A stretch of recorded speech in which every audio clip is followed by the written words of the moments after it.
ठरलं तर मग मालिकेच्या येणाऱ्या आठवड्याच्या भयानक ट्विस्टमध्ये मी आपलं मनपूर्वक स्वागत करतो. आणि त्यामध्ये जेव्हा चैतन्य साक्षीला विलासच्या खुनाच्या दिवशी काय काय घडले होते ते सर्व खरं सांगण्यासाठी बोलतो.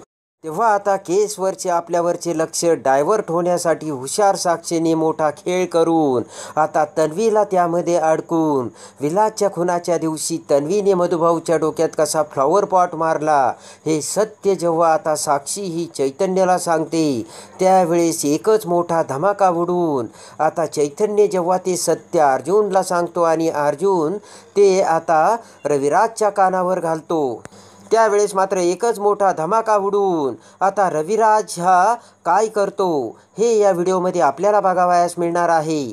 तरी हा व्हिडिओ शेवटपर्यंत नक्की बघा.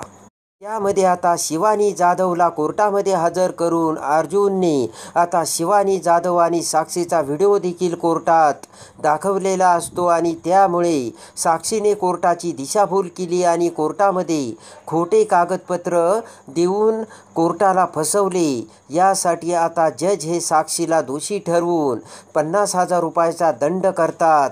त्याचबरोबर विलासच्या खुनामध्ये साक्षी हीच इन्व्हॉल्व असल्याचा मोठा संशय जज व्यक्त करतात आणि त्यासाठी विलासचा खून कोणी केला हे सत्य समोर आणण्यासाठी जजने पोलिसांना आदेश दिलेले असतात आणि साक्षी दोषी सिद्ध होत साक्षीला संशयाच्या भोवऱ्यात अर्जुनने ओढलेले असते आणि त्यामुळे मधुभाऊ सायली सर्वांना मोठा आनंद झालेला असतो. तेव्हा मधुभाऊ लवकरच सुटणार असल्याचे सर्वांना वाटत असते आणि विजयाच्या फक्त एकच पाऊल आपण मागे असल्याचे अर्जुन आणि सायलीला वाटते.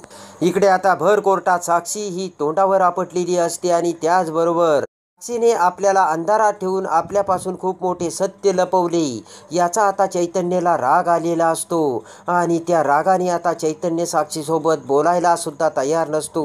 तेव्हा या चैतन्य गडकरी माकडाला अशी काहीतरी चावी द्यावी लागेल की जेणेकरून त्याला आपल्याला पुन्हा घोळात घ्यावे लागेल असा साक्षीने विचार केलेला असतो.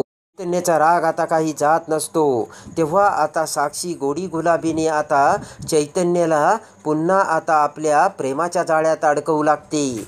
तर चैतन्य म्हणतो की साक्षी तुला प्रेम या शब्दाचा काही अर्थ समजतो का? प्रेमामध्ये विश्वास असतो आणि तोच विश्वास तू माझ्यासोबत गमावलाय. साक्षी म्हणते की अरे चैतन्य तसं नाही.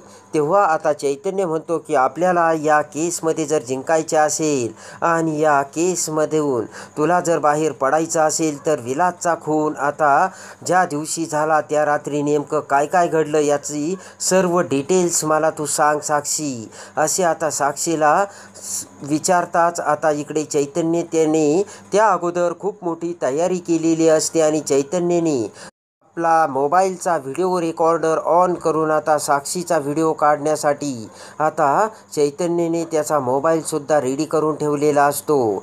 तेव्हा इकडे चैतन्याने साक्षीला विचारताच साक्षी मोठा हुशारीचा डाव खेळते. साक्षीने विचार केलेला असतो की या चैतन्य गडकरी नावाच्या माकडाला जर आपण अर्धसत्य सांगितलं तर कदाचित या केसमधून आपल्याला वेळही मिळेल आणि बाकीच्यांचे सुद्धा सगळे लक्ष डायव्हर्ट होईल असा विचार साक्षीने केलेला असतो. त्याचबरोबर महिपतने साक्षीला सांगितलेले असते की तुझ्या त्या माकड्याला अर्धसत्य सांगून टाक म्हणजे तो कुठेही जाणार नाही.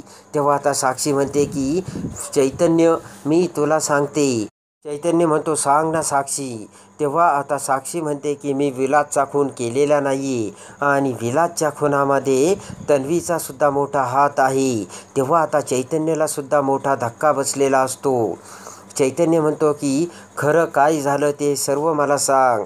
तेव्हा साक्षी सांगू लागते विलासच्या खून ज्या वेळेस झाला त्यावेळेस मी आश्रमात गेले होते चैतन्य. ते ऐकून चैतन्याला मोठा धक्का बसतो. चैतन्य म्हणतो काय बोलते साक्षी तू आणि मला खोटं का बोललीस तू?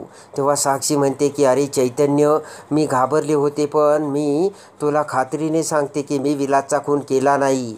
मी आश्रमात गेले होते. तर लगेच चैतन्य म्हणतो की मग पुढे काय घडले? त्यावेळेस मी तिथे भयानक घटना बघितली. ऑलरेडी तन्वी ही आश्रमात तिथेच होती आणि मधुभाऊ हे विलाससोबत भांडत होते आणि त्याचबरोबर आता मधुभाऊंनी आता विलासला मारण्यासाठी पिस्तूलही काढला होता. त्याच वेळेस मधुभाऊंनी आता विलासवरती गोळी चालवली आणि विलास खाली पडला.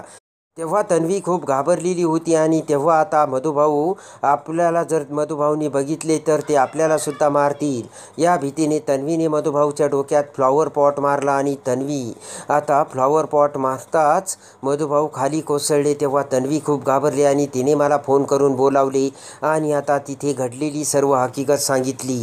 तर आता इकडे मधुभाऊ बेशुद्ध अवस्थेत होते आणि मी तिथे आले होते आणि शेजारीच विलास हा खुनाच्या म्हणजे रक्ताच्या थारोळ्यात पडला होता.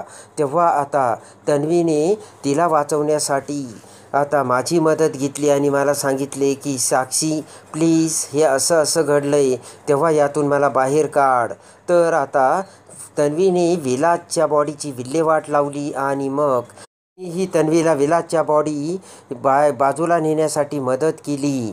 तेव्हा आता आम्ही दोघींनी आमच्याकडून खूप मोठी चूक झाली हे सत्य आता जेव्हा आता साक्षीने चैतन्याला सांगितले तेव्हा आता चैतन्याला खूप मोठा धक्का बसलेला असतो. तर आता साक्षी म्हणते की चैतन्य आता यातून बाहेर कसं पडायचं. तेव्हा चैतन्याने आता डोक्याला हात लावलेला असतो. चैतन्य म्हणतो की साक्षी तुम्हाला हे सर्व खरं सांगतेस ना.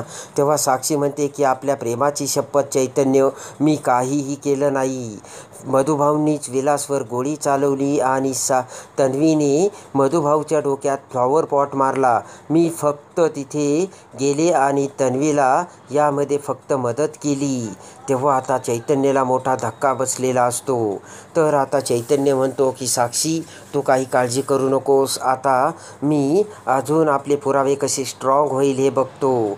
तर आता साक्षीला धीर देत चैतन्य मोठ्या हुशारीने आता पुन्हा अर्जुनकडे येतो आणि अर्जुनला ती सर्व हकीकत सांगून साक्षी काय काय बोलली याचा तो सर्व व्हिडिओ आता चैतन्याने अर्जुनला दिलेला असतो. तेव्हा आता अर्जुनला देखील मोठा धक्का बसलेला असतो.